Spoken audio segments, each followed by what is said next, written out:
میرے پاک پیغمبر علیہ السلام آسمانہ وال چہرہ اٹھایا، اللہ ذوالجلال فرماندے نے سونیو اج دے بعد اپنا چہرہ جدھر تسی چاہندے ہو ادھر منہ کر کے نماز پڑھ لو، میں انہوں ہی قبلہ بنا چھڑا گا۔ ہن نماز عصر دا وقت ہے تے پیارے پیغمبر علیہ السلام دے پیچھے ایک صحابی نے نماز ادا کیتی ہے، فارغ ہو کے اپنے محلے دی مسجد دے اندر تشریف لے جاندے نے، جا کے ویکھیا لوگ نماز عصر ادا کر دینے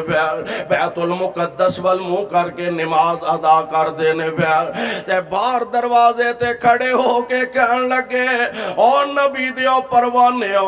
او پیغمبر دیو ساتھیو، اے مصطفیٰ دیو صحابیو، میں آمینہ دے لال علیہ السلام نال نماز پڑھ کے آیا ہوں، اللہ نے اپنے مصطفیٰ دا قبلہ بیت اللہ نو بنا دیتا ہے۔ اور ساڑھے ارگا کوئی ہوندہ نا بہت وڈا محب وہ اندہ اچھا جی ویکھی جائے گی چلو اثر پڑھن رہے ہیں 16 مہینے جو جتھے منہ کر کے پڑھ دے رہے ہیں 2 رکعتیں ہی دے آ جا کے باقی رہ گئیاں نے اثر پڑھ لینے آتے پھر مغرب دی ادھر نو منہ کر کے پڑھ لانگے نا نا نا پیغمبر دے غلامہ نے منے تے منن دا حق ادا کر کے دکھا دیتا ہے اور دسے ہے کہ مصور کھینچ وہ نقشہ کہ جس میں یہ صفائی ہو ادھر فرمانے پیغمبر ہو ادھر گردن جھکائی ہو۔ پیارے پیغمبر علیہ السلام دے صحابی دی گل سنی تے نبی علیہ السلام دے صحابہ نے 2 رکعتاں پڑھ لیاں نے، کنیاں رکعتاں بولو کنیاں رکعتاں 2 رکعتاں نماز دیاں ادا کر لیاں نے تے پیارے پیغمبر علیہ السلام دے صحابہ نو پتہ لگا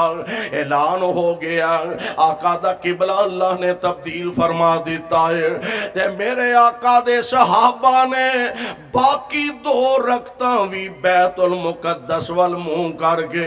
پڑھنیاں مناسب نہیں سمجھیاں بلکہ بیت اللہ والمنہ کر لیندے نے 2 رکعتاں بیت المقدس والمنہ کر کے پڑھیاں نے 2 رکعتاں بیت اللہ والمنہ کر کے پڑھیاں نے کیوں سمعنا و اطعنا سمعنا و اطعنا محبوب اساں تہاڈا فرمان سن بھی لیا اساں تہاڈا فرمان من بھی لیا اے نہیں سجے کنو سنی گیا تے کھبیوں کڈی گیا نا نا نا من بھی لیا سنے تے سن بھی لیا کون میرے آقا علیہ السلام دے صحابہ جنہاں نے ایک حرف پیغمبر دی زبان نبوت تو نکلیا اپنی زندگی دا مقصد بنا لیا اور اسی پیارے پیغمبر علیہ السلام دے صحابہ اسے واسطے تھے اسی آنے ہیں کہ کائنات دے اندر بڑے بڑے عظمتاں والے بڑیاں بڑیاں شاناں والے بڑے بڑے رفعت والے بڑے بڑے اعلیٰ منصب والے بڑے بڑے اعلیٰ مقام والے اور لوگوں آسمان دے نیلے چھت تلے اور زمین دے سینے دے انبیاء دے بعد سب تو اعلیٰ اور سب تو اونچا رب نے مرتبہ عطا کیتا تے پیغمبر دے صحابہ نو عطا کیتا